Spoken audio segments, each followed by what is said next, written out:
Here is your first in-depth look at Proteh's new Horde Mode mod in Doom Eternal with the intensity and monster count of classic Doom. I'm going to tell you about how hard it is, what to expect, tips you will need to win, and what the full version will add upon public release. I'm Allstin, and get ready. So for the length of the mod, it really just depends on the player. So there's 9 waves in the demo, each is upgrading you and increasing the monster danger. Now I'll be showing a lot of it here, but there is one section I'm actually not allowed to. He's a wizard for coding this thing in, not sure how he did it, amongst the 600,000 lines of text code this mod has.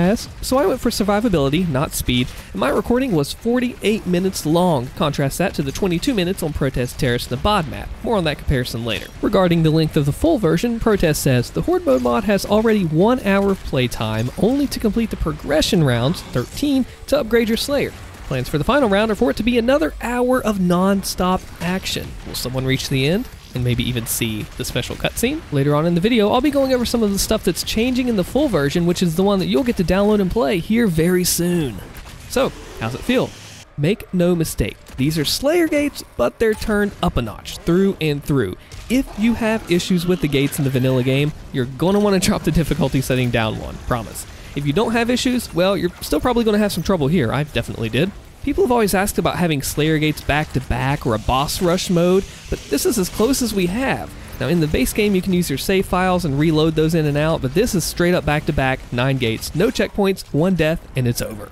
And remember, this is only the demo version that I got to try. You're going to have like 2 hours in, and if you die, you're done in the full version. And it's going to be even tougher. So, how hard was it for me? So my end game in the demo is only the mid game in the full version. Now I had a handful of deaths in the early waves, like any Ultra Nightmare runner knows that feel.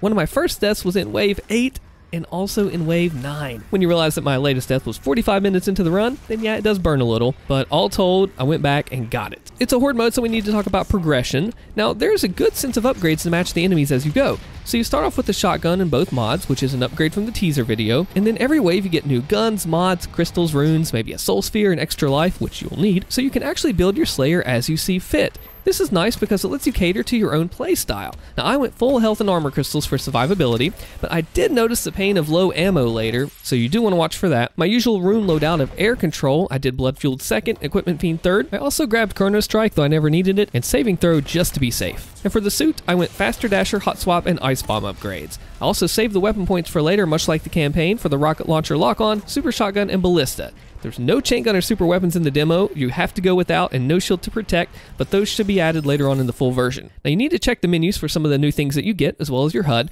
You'll get a codex entry when something new hits, but you might miss that, so be sure to check your points and equipment in the menu. See, this really tests you, because you're going to see Hell Knights before you get the dash, Mancubi before you get the rocket launcher, and without actually spoiling too much in the other waves, see, Proteh knows how to disadvantage the Slayer to test you, but do it fairly. Now, there are times when I wish I did have some equipment earlier, but I understand why the design decisions were made the way they were, and it adds to the challenge. I'm going to go over some tips later in the video in the section that I really recommend that you take to heart because it helped me beat it. One in particular you need to consider, I promise. So let's talk music. This is really sweet here. The music changes as you go, and he basically did his own dynamic music, like in the actual game. So from arena to arena, or even mid-battle, things change. It changes the pacing, and it feels really nice when a new track kicks in to match what's going on. He had a really good selection too. You know I'm a huge fan of dynamic changes, and he really nails it here. Just listen to this.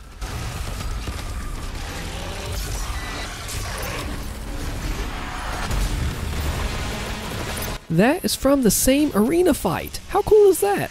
Now there's only so many tracks you can fit in a 9-wave demo, so I'm sure in the full version he'll have more, and later on we'll talk about the first look at what the full mod will have, so you'll want to stick around for that. So some of the top things about the battle that you need to know. So the thing about it, the enemy count is high. We're talking like classic Doom levels of insanity. If you've played some of his custom mods, you kind of know how he likes to design things. So you're going to get hit hard, you're going to get hit often, there's just so many of them, so don't be surprised if things feel a little tough. There are so many. Just a warning. The thing that saved me is Flame Belch. Check this strat out. So you do get the SSG eventually, but you probably won't master Flame Hook early on. So you need that Flame Belch, although you don't start out with it. Now, along with Quick Draw Belch from the crystals, it's my first 2 that I get, what you need to remember is that the enemies like to crowd around each other, especially in the middle of the arena. This is your chance to get huge armor. Now, here's the thing. Get the Ice Bomb upgrade to get the health, freeze them, burn, and then rocket or blood punch, and the armor will stay up for like 20 seconds in the middle of the arena. It can actually be a pain to get back to at times, but it's so helpful that it all pulls up, I promise. Can't stress it enough. And what you really should consider is using Equipment Fiend to recharge your bars even faster. You're making a ton of kills and doing a lot of things which will help charge it even more. Check out my top 5 runes video here for more info on Equipment Fiend and why you should use it. Now the AI has been improved in the full version. The enemies won't clump up as much, but the concept of Flame Belch still remains. You're gonna need it to survive. Something else to remember, that shield guys are everywhere in some waves, so you really gotta stay back. But what you need to remember is that you gotta use their shield to help you kill the other enemies with the explosion. They're just too valuable for your offense. There's so many, and you cannot get close to risk getting shot. So use their explosion to your advantage. It's too dangerous otherwise. Be smart about it because it's actually a really good strat to use. So there's one section that I am not allowed to show you in this video. It is supposed to be left as a surprise, but I will say it's pretty sweet. You'll probably know it, well, you will know it when you see it, but can't give away too much. It is neat. You want to see it yourself, I can't spoil it. So what's harder, this or Proteh Taras Nabad Arena? Well, this one's over twice as long, has no Marauders or Tyrants, neither has an Archvile, but that's likely to change in the full version. This one has weaker enemy waves, but you also aren't all decked out, yet. Now, all told, Taras took me about an hour for my first no super weapons clear. The run was like 22 minutes. This one was 48, including the between areas, so like low 40s still yet.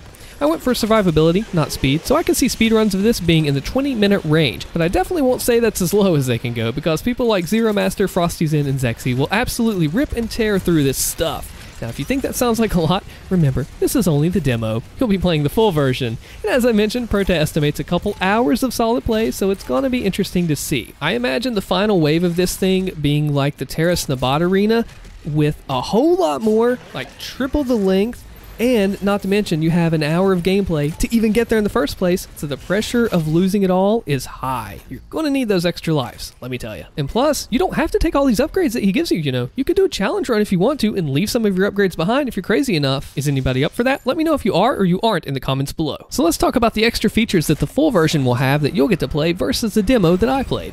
So you'll have all the progression rounds, 13 instead of the 9 that I got to play, until you get to be fully loaded. Now keep in mind, the demo's endgame is like the full version's mid-game, and it was pretty freaking chaotic now.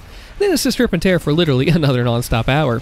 AI has been improved. They won't clump up in the middle as much, so you'll have even more of a challenge. Now this is really cool here. There will be many special sequences and gameplay in different customized locations and arenas. Now definitely make things spicy, shout out to the juicers, and it's areas that you have never played before. Here's the best part. Final round gameplay in the full version will have the dynamic encounter and demon streaming system. It's also going to feature special sequences in gameplay and, like I mentioned, different locations. The round will basically be endless, and you won't need to be punching totems to trigger the next waves. Proteh says they spent a lot of time designing this system, and he thinks it's going to be awesome. It'll actually have an ending with an ending cutscene, but he says that he hopes to kill the player before they can reach it. So who thinks that they're going to make it all the way to the end and see it? So overall, man, I'm going to be truthful. This was tough, and it frustrated me at first. It really did. Now remember, I had a handful of deaths in the earlier waves and one in 8 and 9, which did burn. But like I always say, try to learn from your deaths, find out what you did wrong, and if there's something I needed in particular to fix late game, I won't spoil it. So I made sure that I did, and the next time, it worked. And that was it. The key difference was my strategy and playing it smarter. So would I recommend this? I'm just going to be straight up. Like I said, it is not easy. You might want to bump it down a difficulty level, so if you play Nightmare, unless you're like really confident in it, maybe try UV. It's totally up to you though, you know. I always, of course, recommend Nightmare. Now, I would not recommend this to someone, however, that hates fun and dislikes challenges. So if you play your video games and you hate having fun, and you do not like enjoyment in them, and you just play them as a grind and you hate it, then you probably won't like this mod. But if you like having fun, if you enjoy your video games, you want a challenge, and you love adrenaline rushes and intense, hype, crazy situations, then yeah, get this mod. You should try it. I've linked Proteh's channel in the description, so follow along with him. He will be the one releasing the final version to everyone in the public here in probably a couple and a half weeks from the release of this video. My name's Allstin. Be sure to subscribe to my channel here, like the video if you liked it. Follow me on Twitch when I play this kind of stuff live. Check out one of my other videos here. You might like it. I will see you in the next one.